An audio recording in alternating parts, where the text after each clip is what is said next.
Hi, how's it going? I'm Marlene. Thanks for wandering by. So welcome to my month gone by video.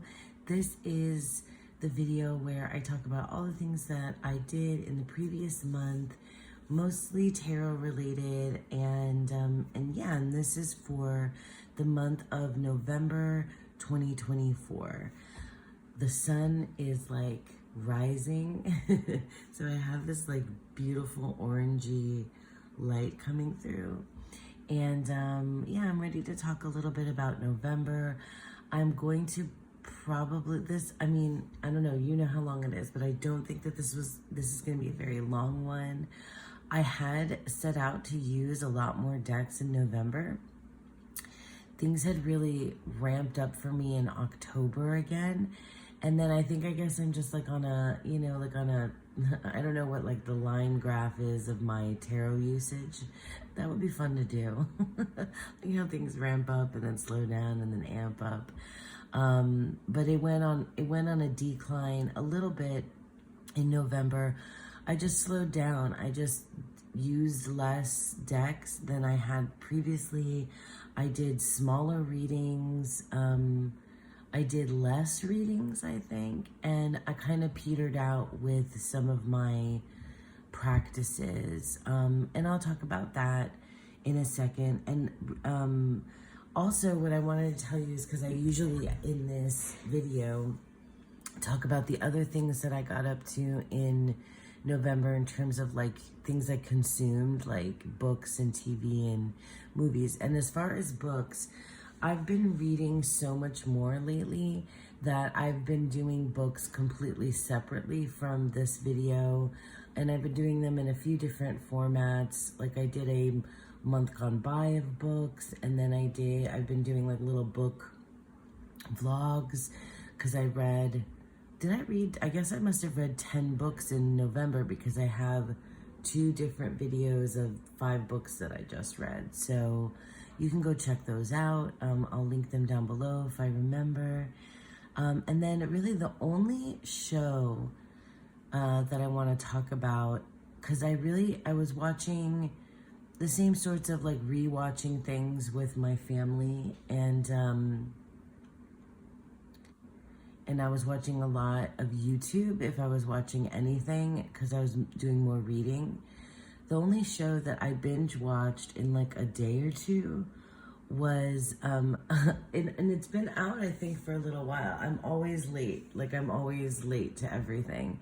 It's called Nobody Wants This, and it was so funny.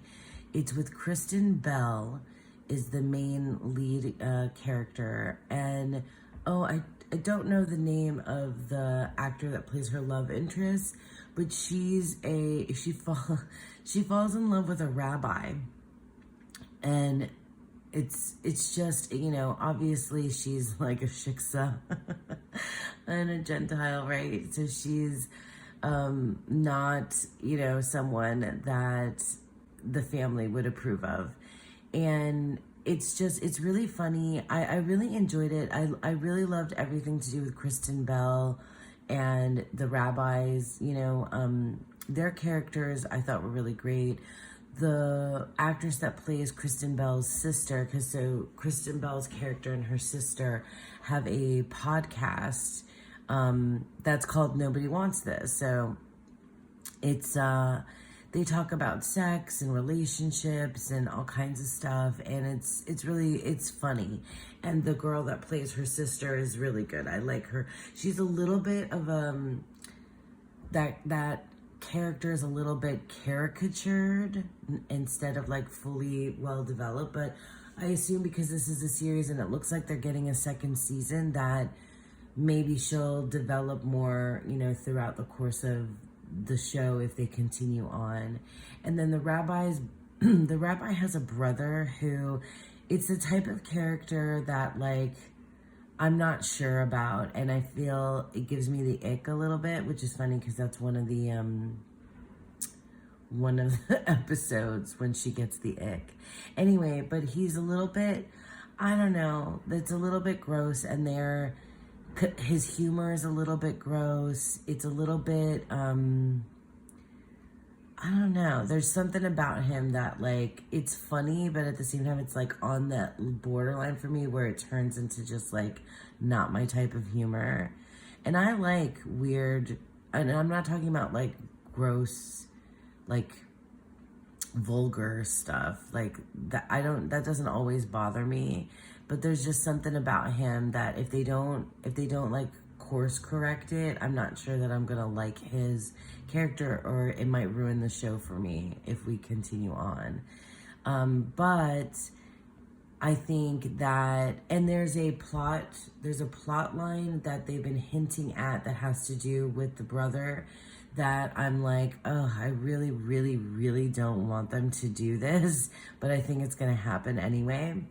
But it's funny, and I hadn't seen like it felt like a really long rom-com movie, and because it was like there's like 8 episodes or 10 episodes that were only like 25 minutes long each. So like I binge watched it, so it really felt like one movie. I don't know if that's gonna change when they, in the second season or whatever. But anyway, it was cute. I recommend it. Like, check it out if you haven't already. If you have seen it, like, tell me what you think. Tell me what you think about the brother. Like, I really want to know, because it's like almost like ew. And I know he's kind of supposed to be that way, but I don't know. And there are things about it that I think are really funny, and things that I'm like, I don't know if that was a hit or miss. I'm curious to know what you guys think.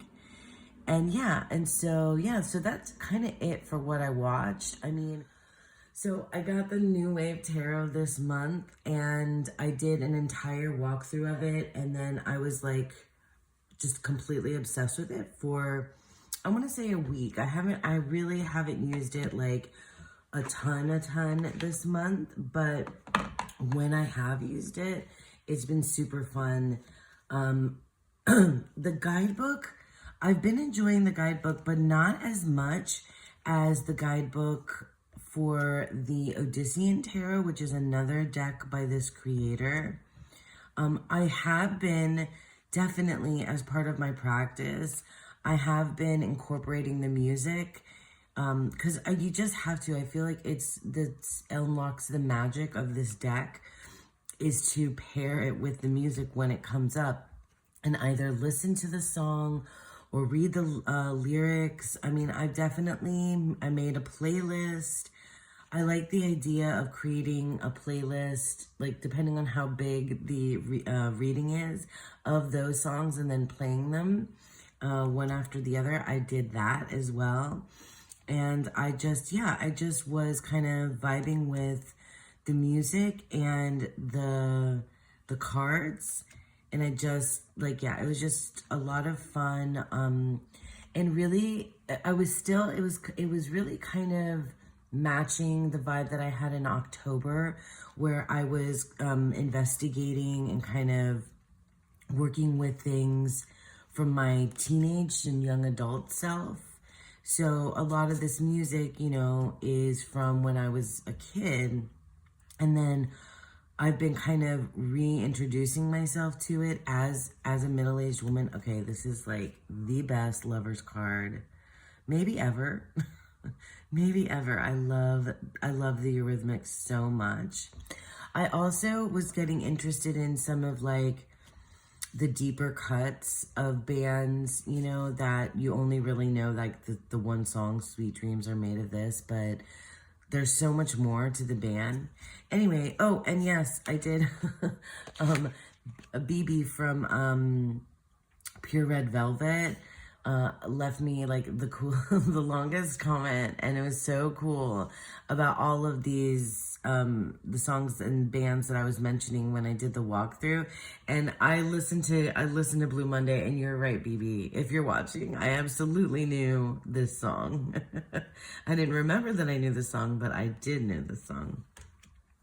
Anyway, it was just, I feel like the New Wave Tarot it was like I had ordered it in October because I was feeling that vibe, and I got it in November and used it a little bit, And I think I know where it fits for me in my practice. And so I think it's definitely part of this like rebellion or this like teenagery type self. Like when there's things that I'm specifically working on that have to do with like tapping into that part of myself. So yeah, it's probably gonna be, put on the shelf for a little bit and it'll kind of rotate back in at another time. But I'm so glad that I have this, and I think it's so cool, and I had a lot of fun with it. Yeah, absolutely loved it. The New Wave Tarot. Okay, this is the Salvador Dali Tarot. And so if you've seen, I did a video with all of my decks that were related to painters and poets or writers and artists. And this was in it, and like you're gonna see that I did not use that many of them or that many decks at all this month. I started out doing the fellowship practice, which is a guided tarot practice that Dawn Michelle offers through her membership. And something that I've noticed, not just with the fellowship, but with me in general, is that I'm very gung-ho about everything at the beginning of the month. So like the first 2 weeks, I'm going to flip through this while I talk. I'm very gung-ho and very into my practice and the things that I'm doing at the beginning of the month. Oh, I think I separated I was separating out the majors. Anyway, I'm interrupting myself. The first 2 weeks, I'm like doing the thing.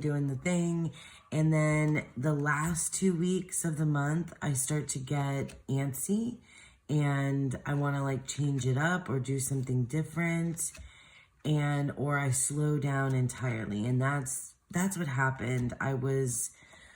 I think I was doing, tarot every day and sticking to my practices at the beginning, for the first 2 weeks, pretty dedicated. And then it just sort of fell out.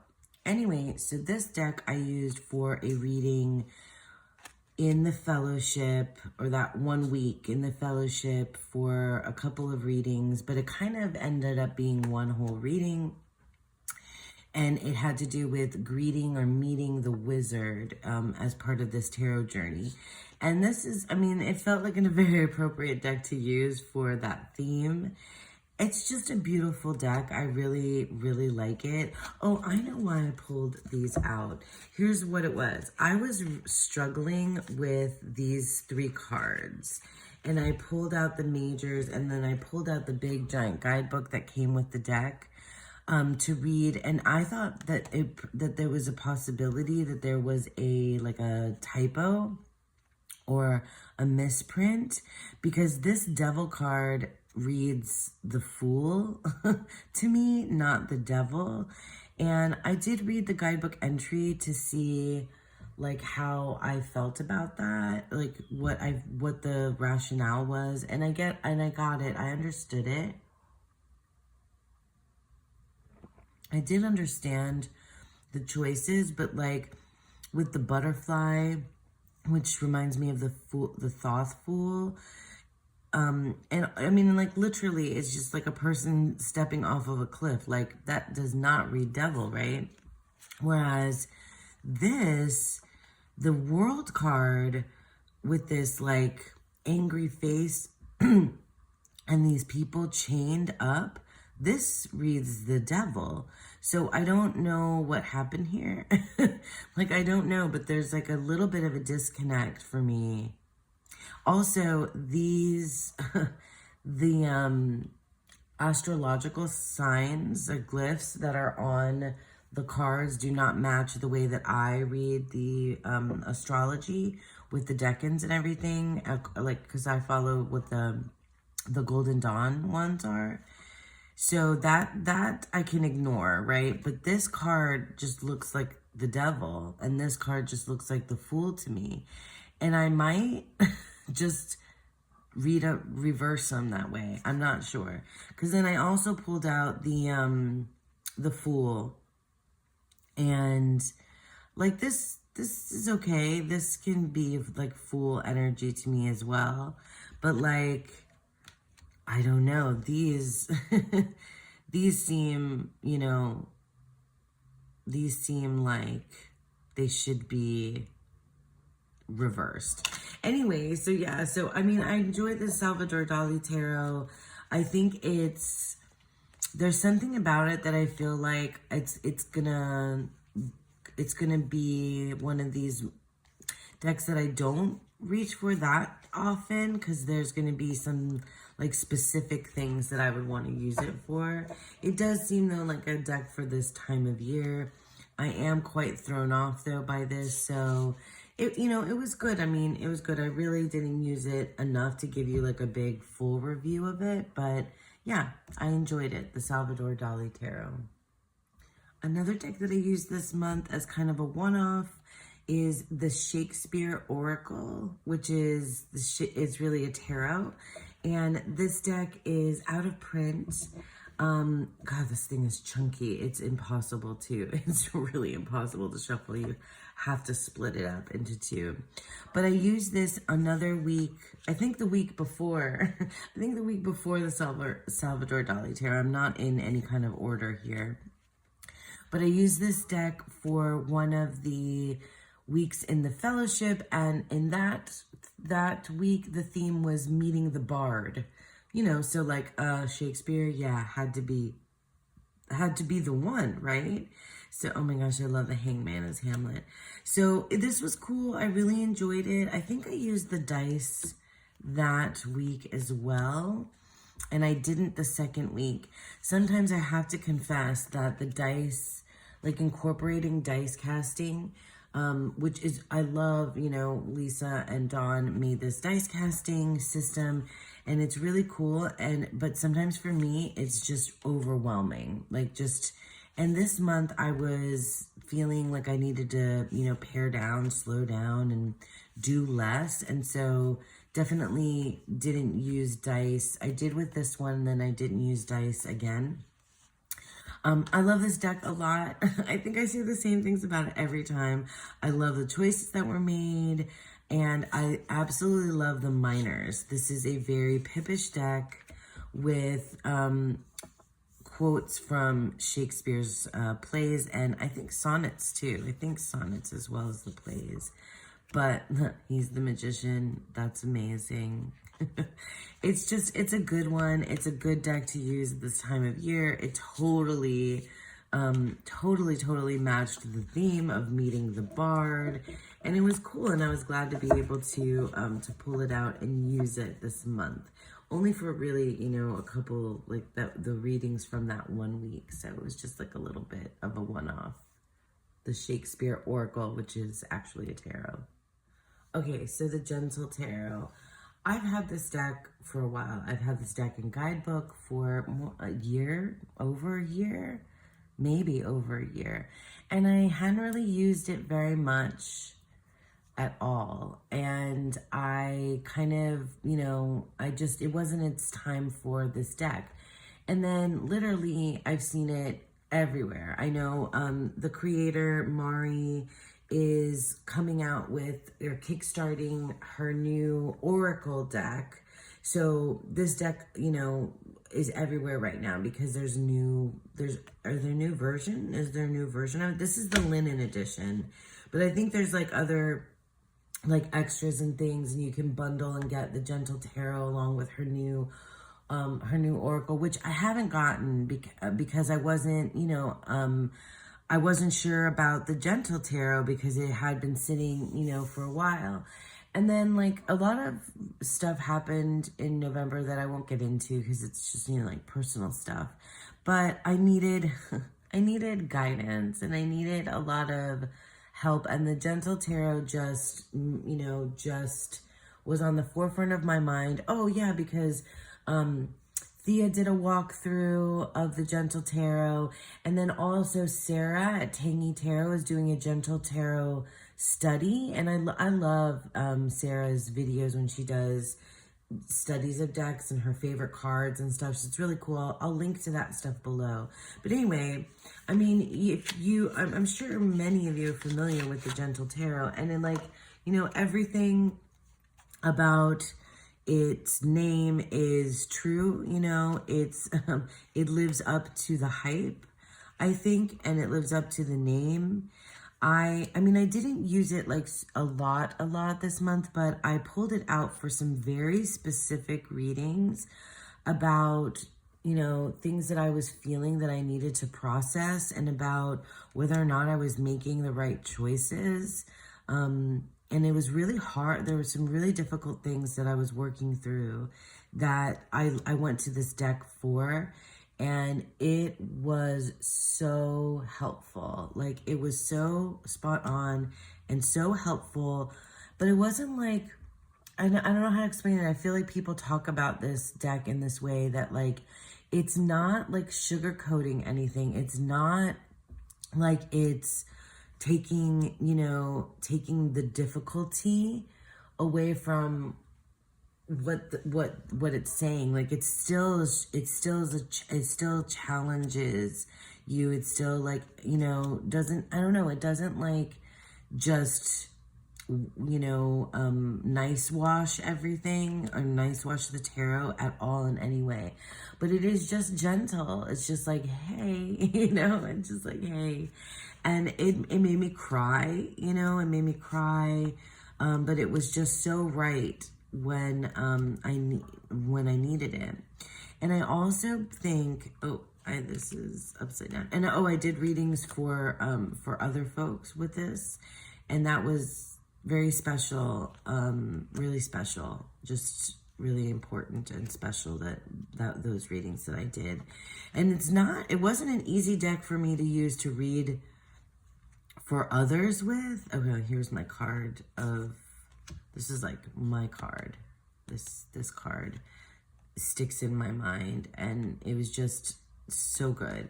But it's not easy for me to read this card for others because of the court cards, which I kept getting consistently for myself and for others. And the renaming of both the court card, like the, you know, and the suit is a little bit rough for me, because I can never, even though it has the number and but I have to like think about it. And it's not, oh my gosh, there's so many of them like right in a row. And they're all animals, which is usually fairly intuitive for me, but I don't know, there's always something like it doesn't just immediately flow when I read it. But that aside, even so, the guidebook is a treasure. And and if you have this deck and you've been sleeping on getting this full-length big guidebook, don't sleep on it. Get the guidebook, because it enhanced my readings so much more. Like, the amount that is written for every single card, the little affirmation, or like, I don't even know what you would call that. Is it an affirmation? I guess so. It feels like a mantra type thing. And I don't usually like stuff like this. I often don't. In fact, I often find like affirmations and stuff like that kind of like not for me. But if for whatever reason, in this is so good. It's just the type of deck that the way that I used it is, it's almost like not tarot, if that makes any sense. It just feels like there's something more and deeper going on in here. It's definitely a deck for just like investigating my feelings pretty deeply. And I think that, you know, for me, I used it in tandem with the book, and like I sat and read it. It's one of those where I'm like having my coffee. I have, you know, one or two cards in front of me. Oh, look, I screwed up the devil. I have one or two cards in front of me, and I'm like reading the guidebook. And it's just like, you know, it's just to think. It just lets me, you know, think. It's not like a daily draw type of deck for me. The way that I used it, or at least not this month, the way that I used it this month was, you know, it was more like, it was like a deeper kind of, but like psychological, therapeutic, like emotional kind of deck. That's that's where I think its magic lies. That's what I used it for. And I imagine, and that's what made it really like shine for me. So imagine if I use this again, that's how I will do it. So yeah, so the Gentle Tarot, I mean, you guys know it, you've heard of it, you've seen it, and it most definitely lived up to the hype for me. So at the same time that I was dealing with a bunch of stuff and using the Gentle Tarot, I also started using this guy, and this is a good tarot deck, the Pinter Tarot. It's so funny because I really only got to a couple of the, you know, painter artist decks in my collection that I had planned to use this month. And so the Pinter, I hate the cardstock. I feel like I would have used this deck so much sooner if it didn't have this hard cardstock. Oh, there it is. One of the last cards I pulled. This deck, I was using it on its own to start out with, and pulling 2 cards. I will, you guys. I will make a video about a 2-card pull because I'm obsessed and I have lots of things to say. I will one day make that video. We'll see. Oh my God. This deck is just good. Like, I don't know, like when I say that, it's like in like capital letters and maybe lots of O's. Like, it's good. It's one of those. I got this Queen of Wands. The side eye is amazing. This deck is just so good. I have like just like an automatic, like a visceral response to it. And it's not, I mean, it's like, couldn't be more different than the Gentle Tarot. I feel these cards. I just feel them when they come up. I know exactly what it's trying to tell me. And it's like, yeah, it's like in my gut, I feel this deck. And it makes it's also kind of funny and like absurd. It's also kind of dark and scary in some places. And it's also kind of just oddball and out there and surreal. But I love this deck. And I paired it, then I took and paired it with the Hellenic Oracle, which is the deck, I mean, one of my favorite Oracle decks, if not my favorite Oracle deck. Oh, this is the back Krista Chronicles made. Anyway, it's the Hellenic Oracle. It's a Greek mythology Oracle deck, using, you know, this is what, pre-Raphaelite, a lot of John Waterhouse paintings. Like, you've seen a lot of decks use the same artwork. I cannot and probably will not. I mean, this is not like my favorite style of artwork to begin with, but I'm so bonded to these paintings with with this deck and their Greek mythology association. Because I know that for the most part, I think there's a couple ones where Thea, Garden Goddess Tarot made this deck. There's a couple where I think she had to, it's a stretch. Like, I think Circe is on Nemesis, is on the one for Nemesis, but for the most part, these are like the actual deity or mythological characters or whatever. Anyway, that being said, like, I can see how you could use these particular pieces for the tarot, and they have been in other other decks, using like curated art. But I don't think I can ever get any of those decks because of that. Like, I've already like bonded and associated this particular image with this particular thing, so I just don't think I can do it.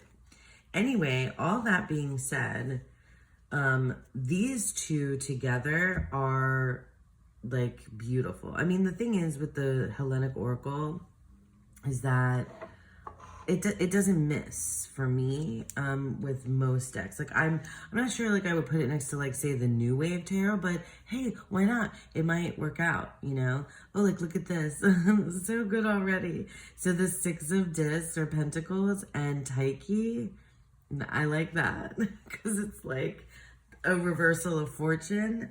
Oh my gosh, that would be cool if it came up too with like the Wheel of Fortune. The Lovers.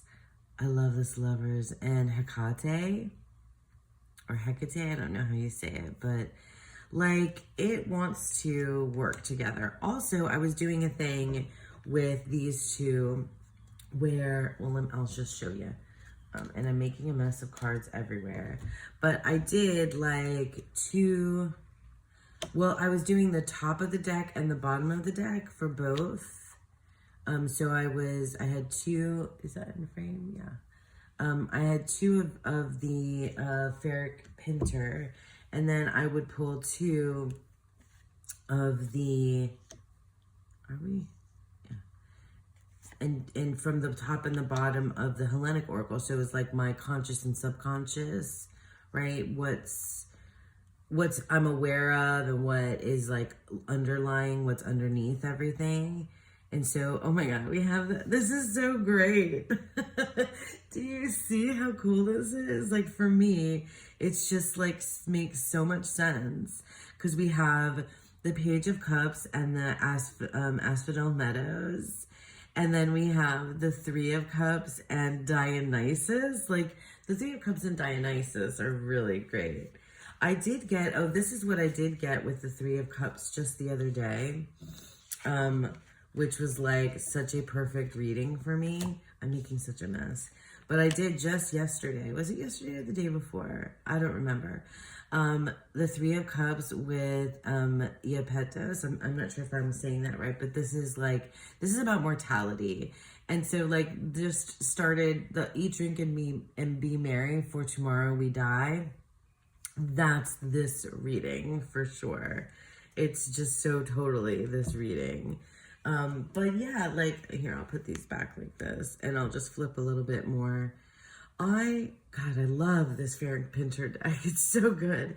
And I don't know how it is, when it was that I just fully came around to these, curated art decks, although the majors were made for tarot in the ferric Pinter, but it's just, oh my gosh, the Star and Artemis. That's good. The Chariot and Morpheus. The Five of Cups and Echo.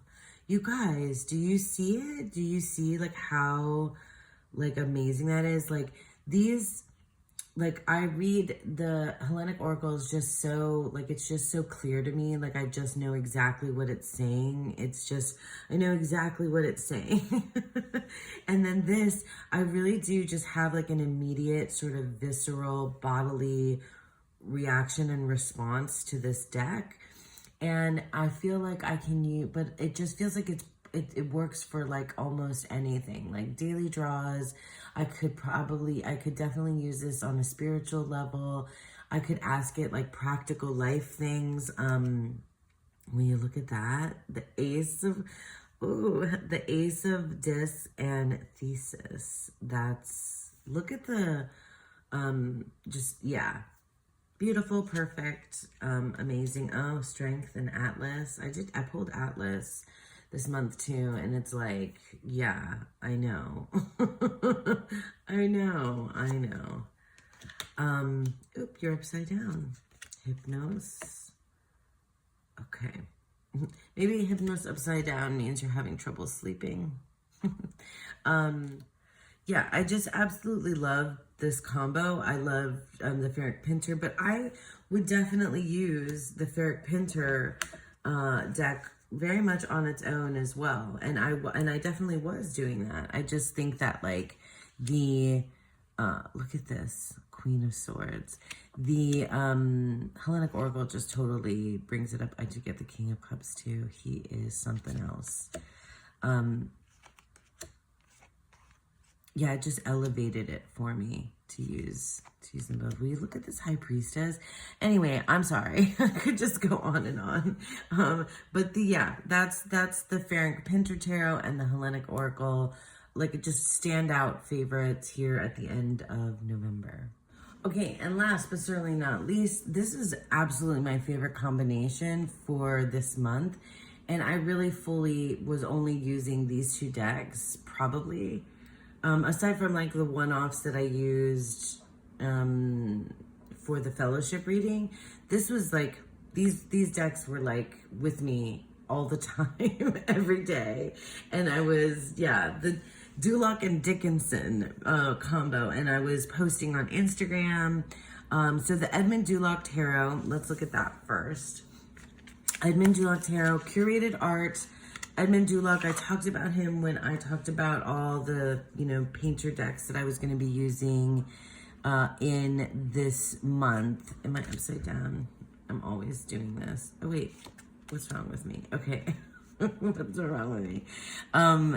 Is most well known for being an illustrator for children's books. Is it only children's books or fairy tales, like Arabian Nights, 1001 Arabian Nights sort of thing? I love this deck so much, and I use the artwork, and I actually like the little white book in here.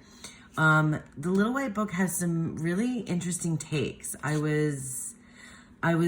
enjoyed it. Like even for this one, like the 8 of Discs, the little white book. Let me get it. I'm gonna just read it to you because I enjoyed that one. There was another one I can't remember now off the top of my head that I really liked. So it's a Los Scarabeo deck, so it doesn't have a lot, but what it does have, I think, is pretty cool. So for the 8 of Discs, it says, a potter catches a young man's attention in a chaotic city. The man shows him his art. The wonder they both feel toward the creation of the vase isolates both of them from the crowd. So like the 8 of Discs, it's like you could just look at this and not think about anybody else except the potter in this card, but like if you're using the artwork, the guy that's looking at it, and then the other people in the crowd.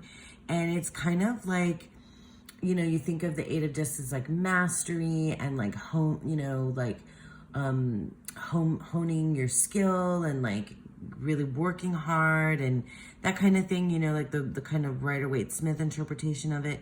But like this suggests this total like passion for what you're doing, that you kind of get lost in it. And not only does the person creating get lost in it, but passersby do too. And it's really, I think it's just an interesting take. What were the keywords here? So passion for art, confidence in one's talent, and dedication. Dedication's a great word for the 8 of Discs or 8 of Pentacles. Anyway, just saying that, like, don't necessarily discount little white books. I know folks have made videos about their favorite little white books. I should probably do something like that too, because there are little white books that I enjoy.